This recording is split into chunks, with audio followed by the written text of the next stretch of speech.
কি হয়েছে? হুম, মুখটা ওরকম কেন করতেছিস? এখন ঘুম থেকে উঠলো, কিছুতেই ভাত খাবে না। ওর এখন আবদার, মা আলতা পরবো। আলতা মানে এই যে নেল পলিশ। ও নেল পলিশকে আলতা বলে। তুই আলতা পরতে চাইলি না? আমি পরাই দিব, আমি পরাই দিব। ঠিক আছে, দাঁড়া। হ্যাঁ, পাটা এখানে রাখ, আমি পরাই দিচ্ছি।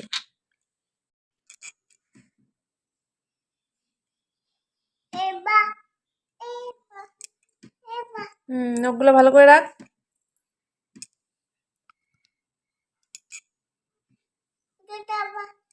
তো চলো সবগুলো আগে পড়াইনি, তারপর দেখাবো। পড়ানো কমপ্লিট। ওর দাদা দেখো হাওয়া দিয়ে দিচ্ছে কি সুন্দর করে। খুশি তো? ওই ওই খুশি? এবার ভাত খাবি তো? বল, এবার ভাত খাবি তো?